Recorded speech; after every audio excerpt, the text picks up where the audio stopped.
I'm Tracy Lewis, and I'm standing in for the Louie file today, Testimonials, and I want to introduce my friend, Wallace. And can you tell us how we met? We met for the first time in April or May of this year. Okay. 2017. Yeah. You're getting arrested for a DUI and wanton endangerment. So we met in jail. In jail. You know, we have jail church on several times a week, but so you wrote me a note and said that you'd like to talk, and some things have been going on in your life there in jail. So what happened? Well, attending church in jail, things just really came to light for me. Questions I had all my life were getting answered about God and Jesus. Oh yeah. And His role in my life. And just on how I ended up here in Kentucky, it was just all coming together. Yeah. That it was something so much bigger than me that brought me to Christian County Jail. Yeah. And just the fact that I drank and drove, it was so much more than that. I believe with all my heart. Mm-hmm. And I wanted to do a Bible study with you, to start studying the Word a little more. Yeah, totally amazing. Total transformation I saw even while attending the church services in jail, and how, you really were unresponsive, and then all of a sudden you were really interested in the Word and wanting to know more, and it really started sinking in. You started memorizing verses and participating in the services. Well, you guys brought me to the Bible, and it just changed my life when I started reading it for myself, and with the teachings that you guys were giving behind it. It finally made sense and applied to me as a person. Not just the Bible and the people back then. It applied to me today. And it always had, but it was just never brought to me in that manner. Yeah. Where it could be personal. Right. And so you told me a story about how you grew up and all of that. Tell me a little bit more about that. My mother, she had our neighbors take us to church. It was a Lutheran church. And I knew she wanted me to have God, kind of like I wanted my children for many years to have God. It just didn't apply to me. And my mother and I are very much the same. She had the disease of addiction also. As a matter of fact, she was an active drug addict. And she ended up dying from an overdose in a hotel room. It was just for years she was in and out of our lives, running away. She always ran away, but she always came back. Yeah. And as a child, I was doing things. I was 12 years old. I was doing things for her, like putting the mail away. Anything from the bank, I was the first one to hit the mail every day because I used to go home for lunch. So anything from the bank, I'd put it in my pillow until she got home. She was a nurse. And then one Monday, February 10th, 1986, she went to work that Monday morning. And I remember chasing her to the door because she was in such a rush. And I guess now, looking back, she was high. But I remember we were looking for socks. Debbie and I were looking to match socks for school, and she was racing to the door. And I remember racing behind her. And I was like, Mom, would rather hug goodbye. So she left, and I never saw her again. I didn't know if that was the last time I was going to see her. She never came home from work. My stepfather beat me to the mail that very day, that same day. And there was something from the bank. It all just fell right into place at the worst time, the day that she never came back. Long story short, so she was dead in a motel room for a few days. They found her on Wednesday. We found out Wednesday that she had died, and she'd been dead since Monday. And then on Friday, it was my 12th birthday. Wow. And we had to go identify the body, and my stepfather was a little sick too, and later on in life I found out he was on drugs also. Wow. But at the time he was blaming me because I was hiding mail from my mother. I told him, that the things, I told him I was hiding the mail. He had found it on Monday, but I told him because I just thought I should, and I did. Yeah. So he kind of held me responsible, or let me think I was responsible, or I could have helped her or saved her. So he wanted me to go with him to identify the body at the morgue. And I remember the old man walking away from the door. I'll never forget, because I didn't want to walk in this room. It smelled. And I remember the old man. I remember his slouch. And I just remember the back of his body. But I had to look at my mother's body, and it looked nothing like her.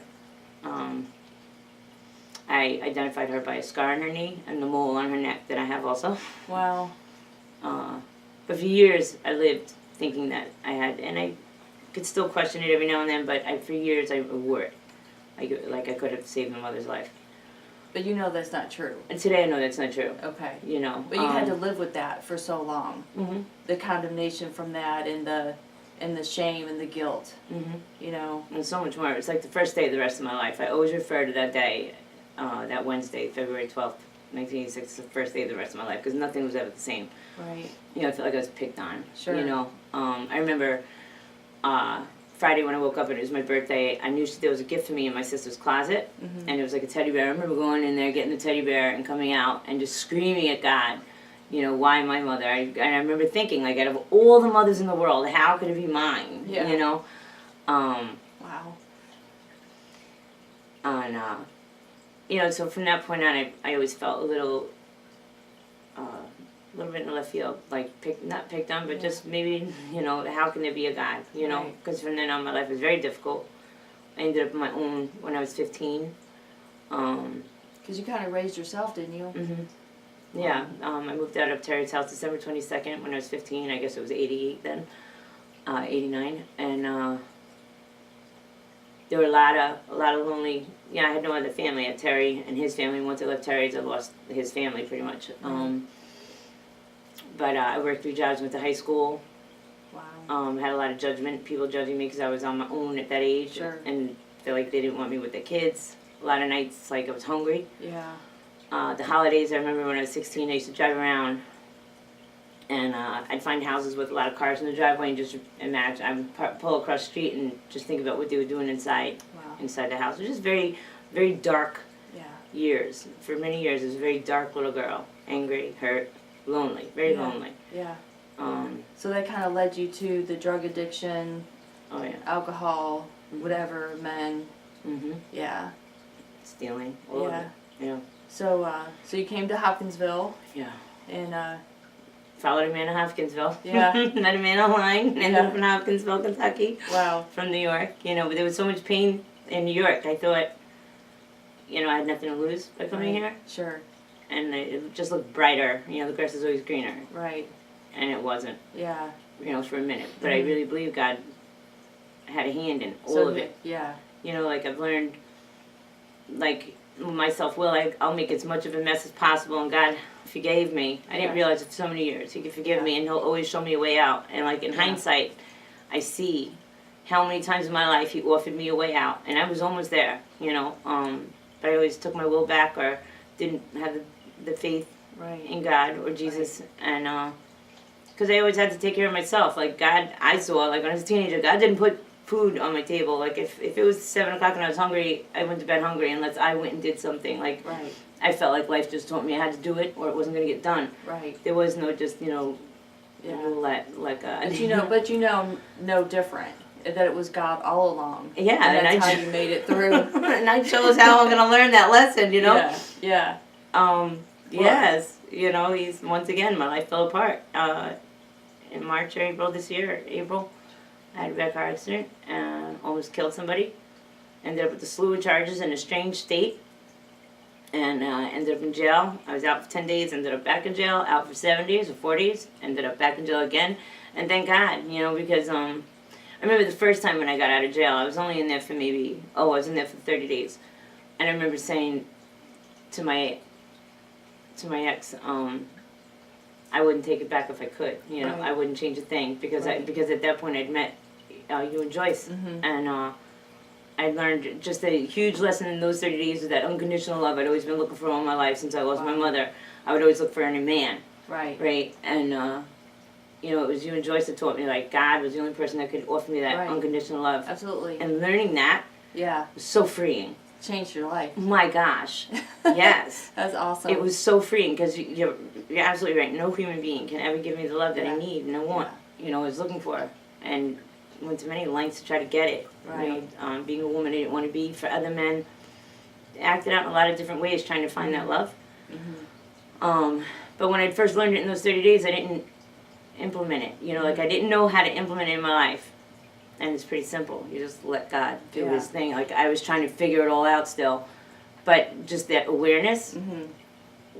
started changing me big Well, time. I just know that you have turned into this amazing woman of God, and I'm so proud of you. Yeah. And I just really wanted you to tell the world how God changed your life and how amazing He is in you. And I just can't wait to see what else He does in you. Me neither. Thank you. I'm very excited.